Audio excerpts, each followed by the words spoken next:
వెలెన్యూస్ కి స్వాగతం. ముందుగా ముఖ్యాంశాలు. రషీద్ కుటుంబాన్ని పరామర్శించిన మాజీ సీఎం జగన్. హత్యను తీవ్రంగా ఖండించిన మంత్రి ఫరూక్. వినుకొండ టౌన్ నడి రోడ్డులో వైసీపీ నాయకుడు రషీద్ దారుణ హత్య ఘటన రాష్ట్రంలోని ప్రజలకు జీర్ణించుకోలేకపోతున్నారని మాజీ సీఎం జగన్మోహన్ రెడ్డి అన్నారు. శుక్రవారం పట్నంలోని రషీద్ నివాసాన్ని సందర్శించి కుటుంబ సభ్యులకు ప్రగాఢ సానుభూతి తెలియజేశారు. ఈ సందర్భంగా వారు మాట్లాడుతూ రాష్ట్రంలో తెలుగుదేశం ప్రభుత్వం అధికారంలోకి వచ్చిన తరువాత ఇటువంటి ఘటనలు చోటు చేసుకోవడం బాధాకరమన్నారు. రెడ్ బుక్ పరిపాలన ఎలా ఉంటుందా అని ప్రశ్నించారు. తెలుగుదేశం పార్టీ అధికారంలోకి వచ్చిన నాటి నుండి లా అండ్ ఆర్డర్ పూర్తిగా మంటకలిసిపోయాయన్నారు. వారి తల్లిదండ్రులను చూస్తుంటే ఎంతో బాధాకరంగా ఉన్నారని ఈ సందర్భంగా తెలియజేశారు. రషీద్ కుటుంబానికి న్యాయం జరిగే వరకు పోరాడతామని, వారికి అండగా ఉంటామని భరోసా కల్పించారు.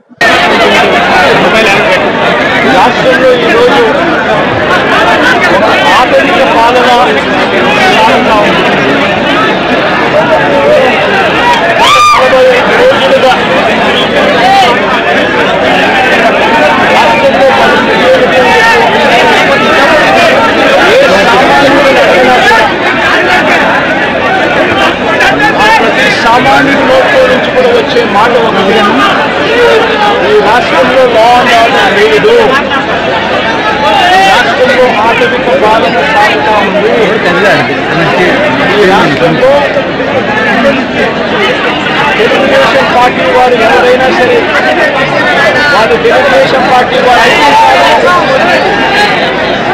ఎవరినైనా కూడా వాళ్ళు పోయి కొట్టచ్చు, ఎవరి ఆస్తులైనా కూడా వాళ్ళు ధ్వంసం చేయొచ్చు,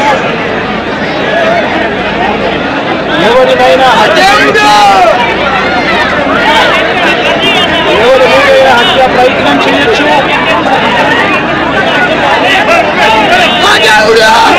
వాళ్ళు ఏమి చేసినా కూడా పోలీసులు ప్రేక్షకులు మాత్రమే పోలీసులు. పోలీసులు ఇంకా అటువంటి నుంచి ఎవరైనా కేసు పెడితే దొంగ కేసులు వాళ్ళే తప్పు చేశారంటూ పోలీసులు కూడా బనాయిస్తారు. నేను ఒక నీచ సంస్కృతి ఈరోజు రాష్ట్రంలో రాజ్యం నేను చదువుకుంటే జరిగితే ఒక జరుగుతా ఉన్నాం. 45 రోజుల పాలనలో ఏకంగా 31 రాజకీయ హత్యలు జరిగాయి.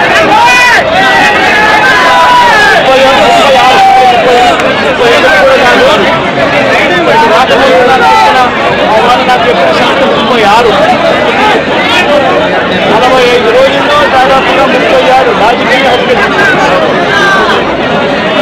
300కు పైగా హత్యాయత్నాలు, 300కు పైగా హత్యాయత్నాలు. తెలుగుదేశం పార్టీ వారు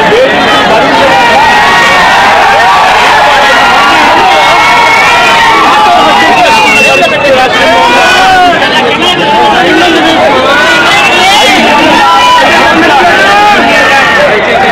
ప్రైవేట్ హాస్పిటల్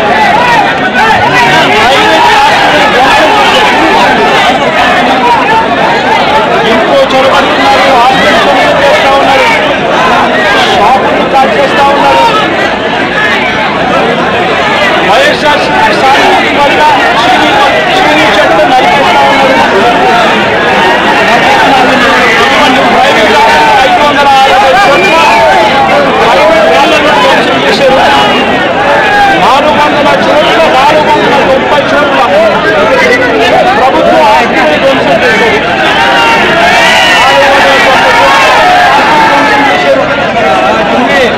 ఇవి కాక 1000కి పైగా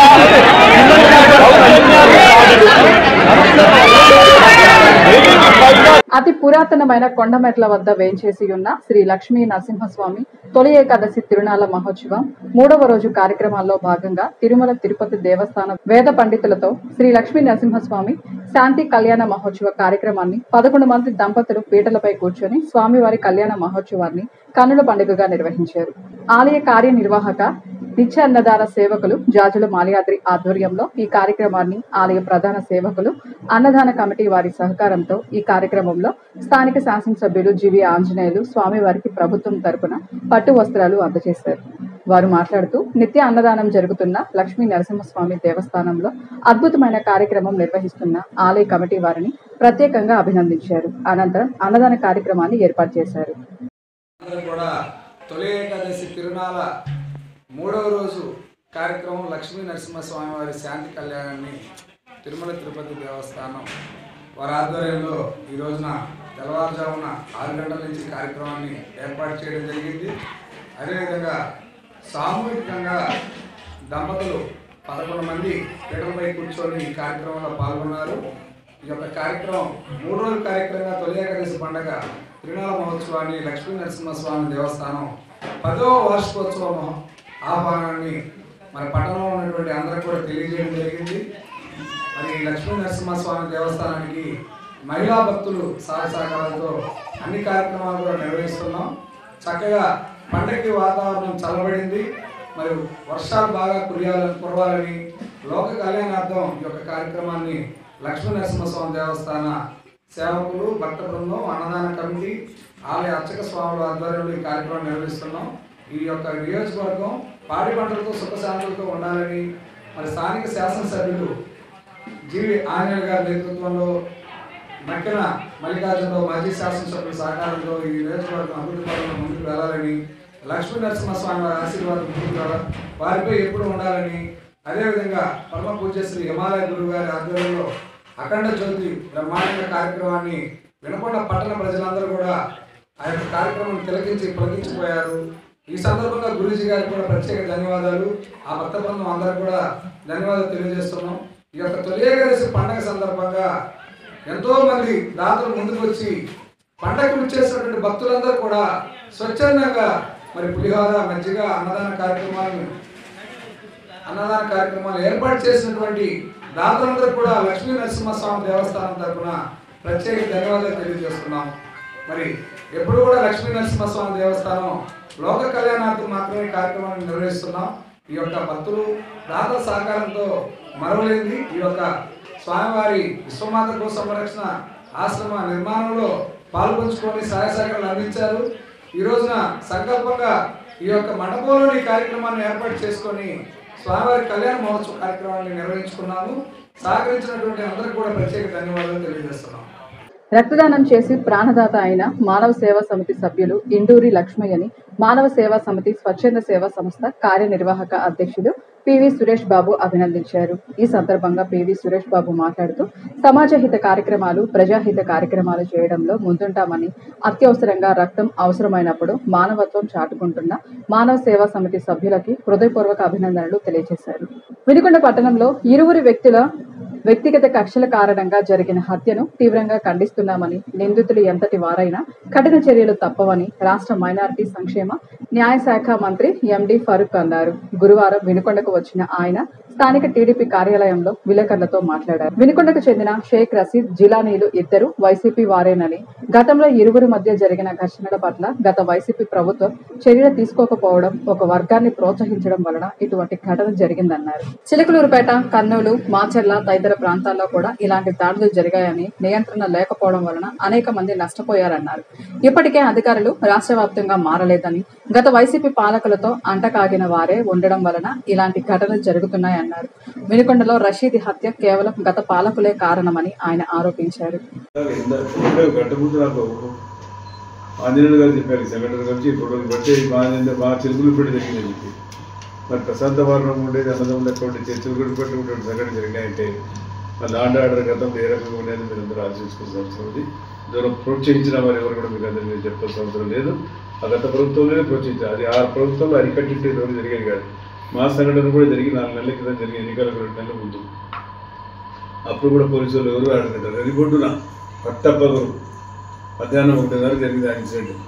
మళ్ళీ ఇక్కడ అర్ధరాత్రి 8:30 పీర్ల పండుగ బాగా మా సోదరులు బాగా మంచి కార్యక్రమాలు చేసి బాగా సందడిగా చేసి పిల్లలు ఊరేగింపు చేసి బాగా సందడి ఉంటారు. ఆ మూడ్లో జరిగింది. దీనికి కారణం గత ప్రభుత్వం ప్రోత్సహించిన కార్యక్రమాలే. కాబట్టి ఇద్దరు తప్పు చేశారు కాబట్టి ఈ తప్పు చేశారని సమర్థించడంలే. మా పార్టీ వాడు జరిగినాడు కాబట్టి ఆయన కూడా మంచివాడు కాదు. కానీ చట్ట ప్రకారం అతని మీద కూడా ఎవరైతే చంపినాడో వాని మీద కూడా యాక్షన్ తీసుకోవాల్సిన అవసరం ఉంది. తప్ప కూడా అతన్ని కూడా ఇచ్చిన బాధ్యత చట్టపరంగా ప్రభుత్వానికి ఉందని చెప్పి మా ప్రభుత్వాన్ని కానీ మేము కాపాడడం ఎవరిని కూడా తప్పమండి.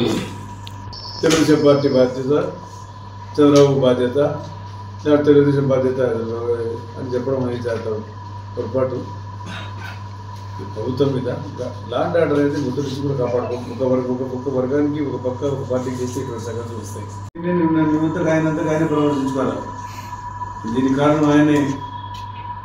ఆ రోజు అరికట్టి కర్మ వచ్చేది కాదు కదా, ఇలాగంతా ప్రోత్సహించింది నీవే కదా. అప్పుడు మానవ హక్కుల కమిషన్ మీరు లెక్క ఇవ్వడానికి వెళ్తున్నా కూడా అర్థం మానవ హక్కుల కమిషన్కి మీరు లెటర్లు ఇవ్వడానికి వెళ్తున్నా కూడా అర్థం లేదు మిమ్మల్ని. నేను చెప్తే అక్రమంగా చంద్రబాబు గారిని అరెస్ట్ చేశారు. తగ్గని ఏమిటండి మానవ హక్కులు ఇంట్లో నుంచి బయటికి రాలే, ఎక్కడన్నా మాట్లాడించారా?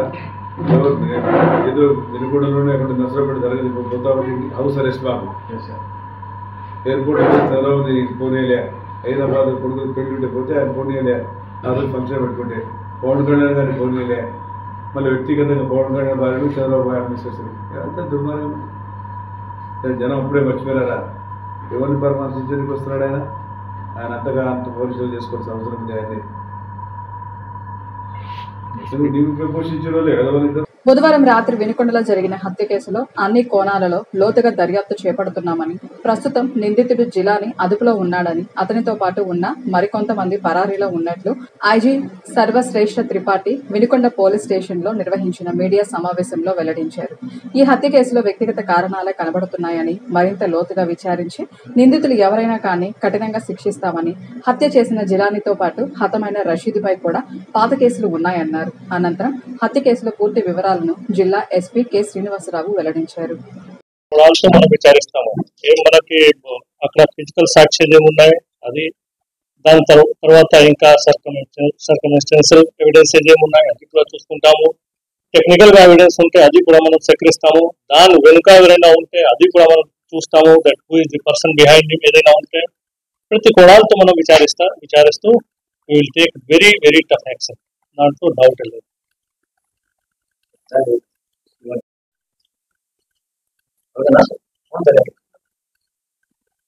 నిన్న వినుకొండ పట్టణంలో రాత్రి సుమారు 8 గంటల ప్రాంతంలో జిలానీ అనే వ్యక్తి రషీద్ అనే వ్యక్తిని చంపడం మనందరం కూడా చూడడం జరిగింది.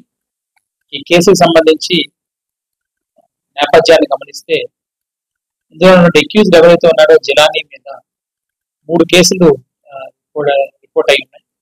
అట్లాగే డిసీజ్డ్ రషీద్ మీద 2 కేసెస్ రిపోర్ట్ అయి ఉన్నాయి.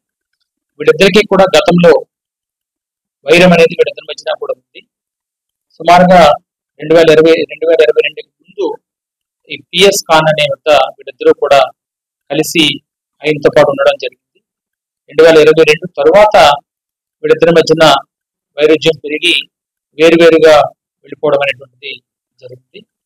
ఈ వెళ్ళిపోవడం జరిగిన క్రమంలో ఒకరి మీద ఒకడు గ్రడ్జ్ పెంచుకోవడం జరిగింది. ఈ క్రమంలోనే మొదటగా 2017లో రషీద్ అనేటువంటి వ్యక్తి 147, 148, 307, 323, 324 రెడ్ విత్ 149 ఐపీసీ ఈ క్రైమ్ నెంబర్ 575లో అక్యూజ్డ్ గా ఉండడం జరిగింది. ఇందులో 307 తీసి అట్లాగే కొంతమంది అక్యూజ్డ్ నేమ్స్ కు డిలీట్ చేసి ఛార్జ్ షీట్ వేయడం జరిగింది. తర్వాత అక్యూజ్డ్ జిలానీ 2022 జూలై 10వ తారీఖున ఒక కేసులో ఇన్వాల్వ్ కావడం జరిగింది. ఇందులో సబ్సిక్వెంట్ గా ఇంజరీస్ బేస్ చేసుకుని 326 గా కూడా ఇది ఆల్టర్ అవడం జరిగింది. దీంట్లో కూడా ఛార్జ్ షీట్ వేయడం జరిగింది. ఇది జరిగినప్పుడు ఈ రషీద్ వాళ్ళ తాలూకా అనుచరుని ఇందులో పుట్టారనేటువంటి ఒక కోపాన్ని పెట్టుకోవడం జరిగింది. అలాగే 4/6/2024 జిలానీ మరొక 324 కేసులో ఇన్వాల్వ్ అవడం జరిగింది. ఇది లోక్ అదాలత్లో కాంప్రమైజ్ చేసుకోవడం కూడా జరిగింది. వీళ్ళిద్దరూ కూడా కేసు ఎన్కౌంటర్ సంబంధించి వీళ్ళకి సంబంధించి వీళ్ళ గ్రూప్ కి అక్యూజ్డ్ గ్రూప్ సంబంధించి 2 కేసులు ఉన్నాయి. అవి క్రైమ్ నెంబర్ 10/2024 అండ్ 11/2024 గా ఉన్నాయి. ఇందులో ఈ బైక్స్ ని కాల్చుకున్నటువంటి దాంట్లో ఈ కేసులకు సంబంధించి ఒకరి మీద ఒకరు పెట్టుకోవడం జరిగింది. అయితే ఈ డిసీజర్ తాలూకు బైక్ ని కూడా ఇంతకు ముందు డిసీజర్ తాలూకు ఫ్రంట్ తాలూకు బైక్ ని అక్యూజ్డ్ కాల్చడం, అక్యూజ్డ్ తాలూకు బైక్ ని డిసీజర్ కాల్చడం, వాళ్ళ ఇంటి మీదకి వెళ్ళి వాళ్ళు దాడి చేయడం, అలాగే ఆసిఫ్ అనేటువంటి వ్యక్తి ఇంటి మీదకి కూడా వెళ్ళి దాడి చేయడం, ఇటువంటివన్నీ కూడా జరిగిన నేపథ్యంలో ఈ కేసు ఒకరి మీద ఒకరు ఆ ద్వేషాన్ని పెంచుకుని ఇది చేయడం జరిగింది. అయితే వీళ్ళు కలిసి కొంతకాలం పనిచేశారు. తర్వాత వేరుపడి వేరు పార్టీలుగా విడిపోయి కూడా కొంతకాలం ఉంటూ ఉండడం జరిగింది. ఇందులో అక్యూజ్డ్ ఏసీ మెకానిక్ గా పనిచేస్తున్నాడు. డిసీజ్డ్ వైన్ షాప్ లో సూపర్వైజర్ గా పనిచేయడం అనేటువంటిది జరుగుతుంది. నిన్న వైన్ షాప్ దగ్గరికి వెళ్ళి అక్యూజ్డ్ తనతో పాటు వచ్చినటువంటి వ్యక్తితో అతని మీద దాడి చేయడం జరిగింది. అయితే దీనికి సంబంధించి ఇతర వ్యక్తులు ఇంకొక 6 కూడా అక్యూజ్డ్ తో పాటు ఇంకొక 6 కూడా ఉన్నారని చెప్పి రిపోర్ట్ ఇవ్వడం జరిగింది. సీసీ కెమెరాస్ తర్వాత సిడిఆర్ అనాలిసిస్ అది కూడా చేస్తున్నాము. చేసి దాని ఆధారంగా వాళ్ళ తాలూకా పాత్రను తీసుకుని వాళ్ళని ఇందులో వాళ్ళ దాని ఆధారం అనుగుణంగా కేసులో ఏ విధమైన పాత్ర ఉంటే దానికి తగ్గట్టుగా చట్టపరంగా చర్యలు తీసుకోవడం జరుగుతుంది. మరొకసారి తెలియజేసేది ఏంటంటే నిన్న ప్రజలు కూడా ఇది జరుగుతున్నప్పుడు కనీసం ఆ విధంగా చేస్తున్నప్పుడు ఒక పౌర బాధ్యతగా కూడా దాన్ని ఆపాల్సిన అవసరమైన ఉంది. కనీస ప్రతిస్పందన చేయాల్సిన అవసరం కూడా ఉంది. ఉన్నటువంటి పౌరులు కూడా ఎవరు చేయడం జరగదు. తర్వాత నిన్న ఇది అయిన వెంటనే కూడా పోలీసు స్పందించడం జరిగింది.